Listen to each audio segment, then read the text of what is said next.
Welcome to Just the Word, where we're reading through the Bible in 1 year. And I'm Net. Today's reading will come from Job, chapters 9, 10, 11, 12, 13, and 14. Job, chapter 9. Then Job replied, "Indeed, I know that this is true. But how can a mortal be righteous before God? Though one wished to dispute with him, he could not answer him 1 time out of 1,000. His wisdom is profound, his power is vast. Who has resisted him and come out unscathed? He moves mountains without their knowing it and overturns them in his anger. He shakes the earth from its place and makes its pillars tremble. He speaks to the sun, and it does not shine.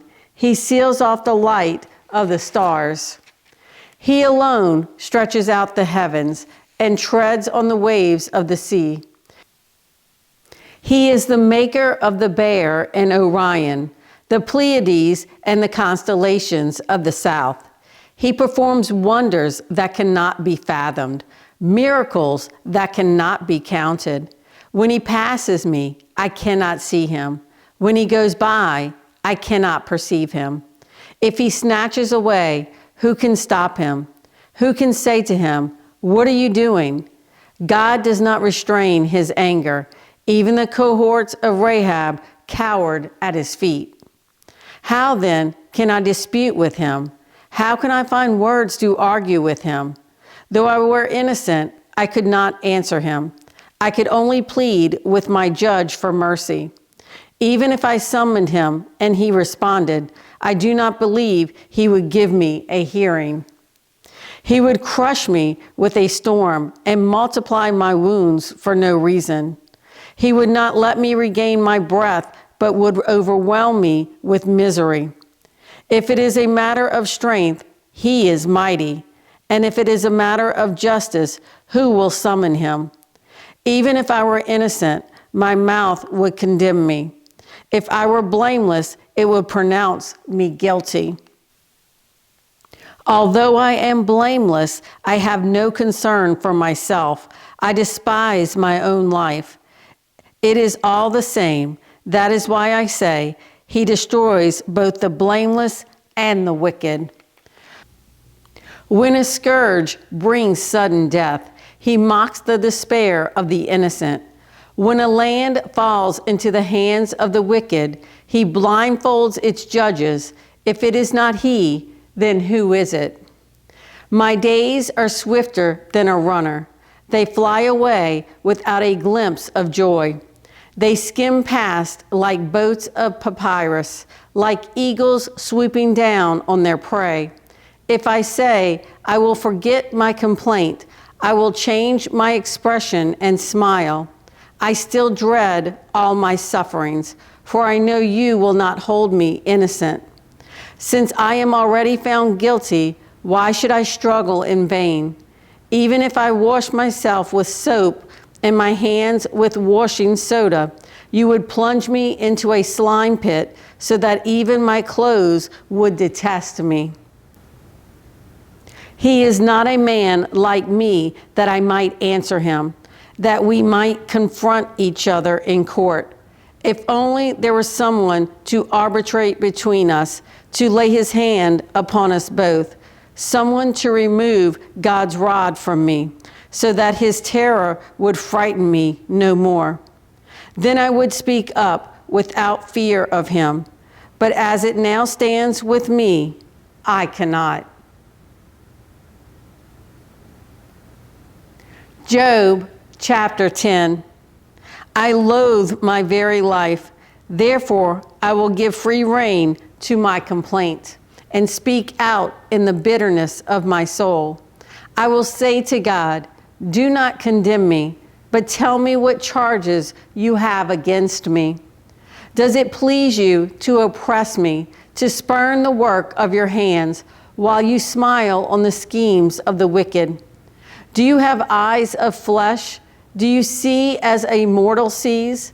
Are your days like those of a mortal, or your years like those of a man, that you must search out my faults and probe after my sin?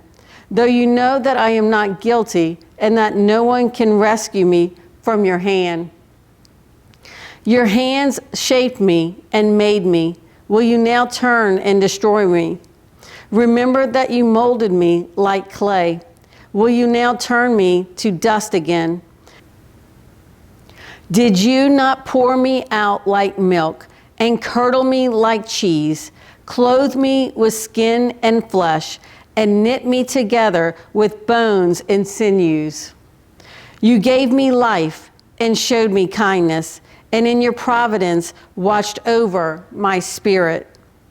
But this is what you concealed in your heart, and I know that this was in your mind. If I sinned, you would be watching me and would not let my offense go unpunished.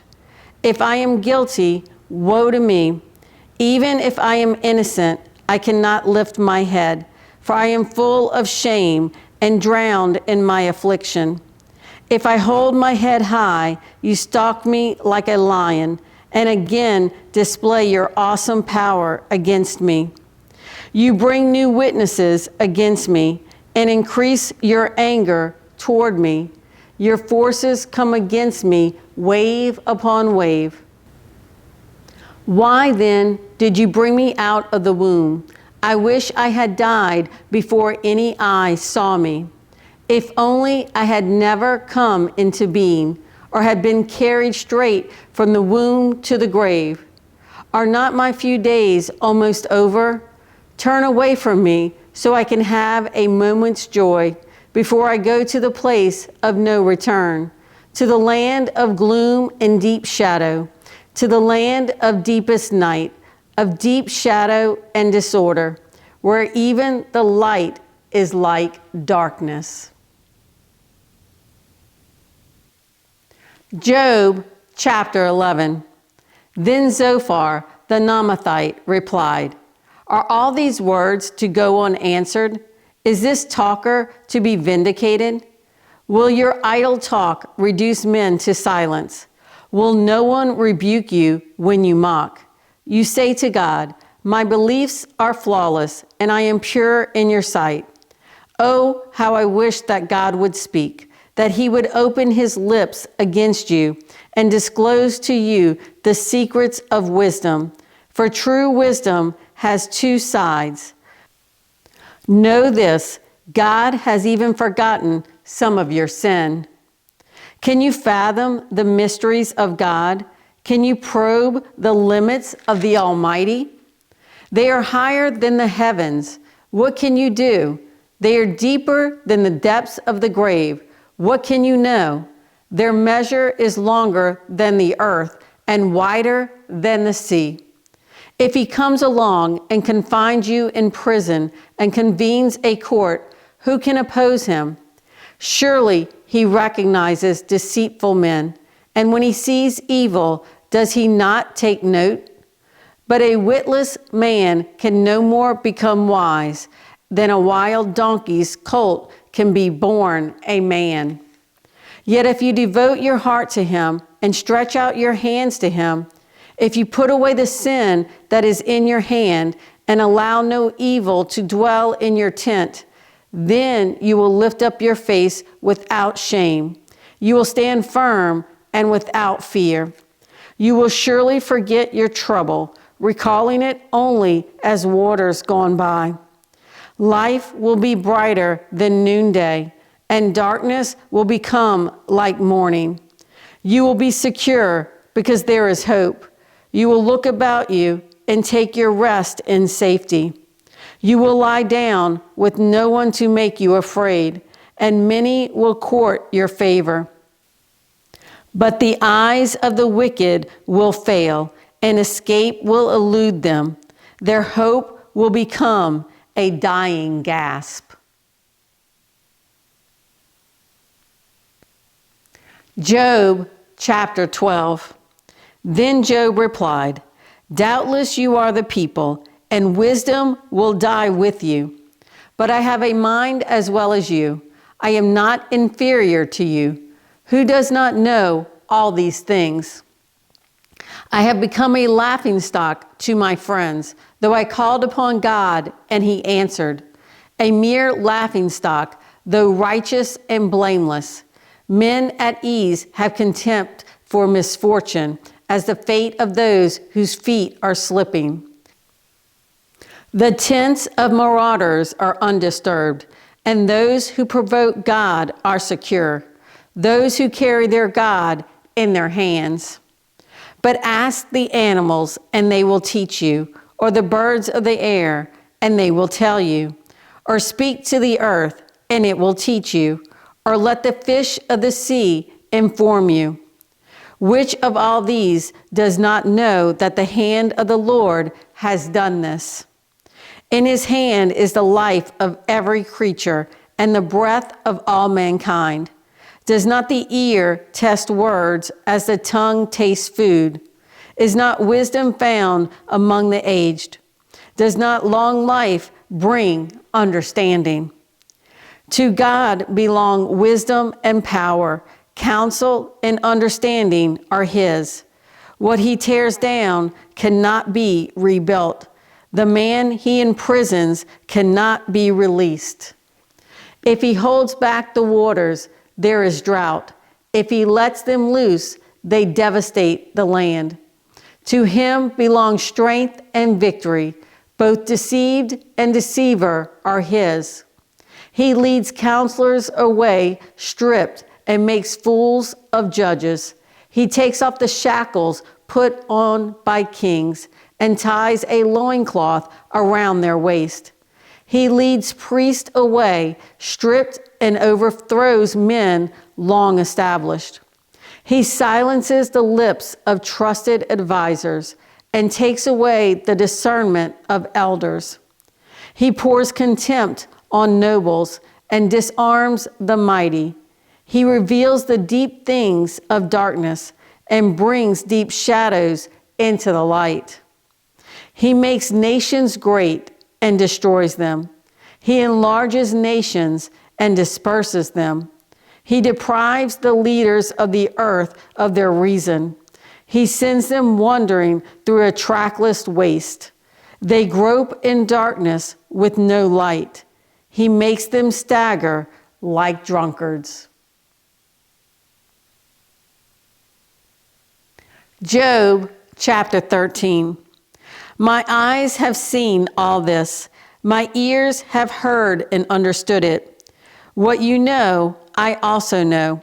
I am not inferior to you, but I desire to speak to the Almighty and to argue my case with God. You, however, smear me with lies. You are worthless physicians, all of you. If only you would be altogether silent. For you, that would be wisdom. Hear now my argument. Listen to the plea of my lips. Will you speak wickedly on God's behalf? Will you speak deceitfully for him? Will you show him partiality? Will you argue the case for God? Would it turn out well if he examined you? Could you deceive him as you might deceive men? He would surely rebuke you if you secretly showed partiality. Would not his splendor terrify you? Would not the dread of him fall on you? Your maxims are proverbs of ashes. Your defenses are defenses of clay. Keep silent and let me speak. Then let come to me what may. Why do I put myself in jeopardy and take my life in my hands? Though he slay me, yet will I hope in him. I will surely defend my ways to his face.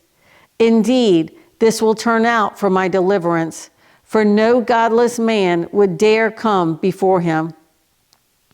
Listen carefully to my words. Let your ears take in what I say.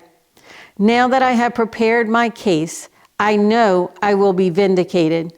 Can anyone bring charges against me? If so, I will be silent and die. Only grant me these two things, O God, and then I will not hide from you. Withdraw your hand far from me, and stop frightening me with your terrors. Then summon me, and I will answer, or let me speak, and you reply. How many wrongs and sins have I committed? Show me my offense and my sin. Why do you hide your face and consider me your enemy? Will you torment a wind-blown leaf? Will you chase after dry chaff? For you write down bitter things against me and make me inherit the sins of my youth. You fasten my feet in shackles. You keep close watch on all my paths by putting marks on the soles of my feet. So man wastes away like something rotten, like a garment eaten by moths. Job chapter 14. Man born of woman is a few days and full of trouble. He springs up like a flower and withers away. Like a fleeting shadow, he does not endure. Do you fix your eye on such a one? Will you bring him before you for judgment? Who can bring what is pure from the impure? No one. Man's days are determined. You have decreed the number of his months and have set limits he cannot exceed. So look away from him and let him alone till he has put in his time like a hired man. At least there is hope for a tree. If it is cut down, it will sprout again, and its new shoots will not fail. Its roots may grow old in the ground and its stump die in the soil, yet at the scent of water it will bud and put forth shoots like a plant. But man dies and is laid low. He breathes his last and is no more. As water disappears from the sea, or a riverbed becomes parched and dry, so man lies down and does not rise. Till the heavens are no more, men will not awake or be roused from their sleep. If only you would hide me in the grave and conceal me till your anger has passed. If only you would set me a time and then remember me. If a man dies, will he live again? All the days of my hard service, I will wait for my renewal to come. You will call, and I will answer you. You will long for the creature your hands have made. Surely then you will count my steps, but not keep track of my sin. My offenses will be sealed up in a bag. You will cover over my sin. But as a mountain erodes and crumbles, and as a rock is moved from its place, as water wears away stones and torrents wash away the soil, so you destroy man's hope. You overpower him once for all, and he is gone. You change his countenance and send him away. If his sons are honored, he does not know it. If they are brought low, he does not see it. He feels but the pain of his own body and mourns only for himself. Thanks for joining Just the Word. See you tomorrow.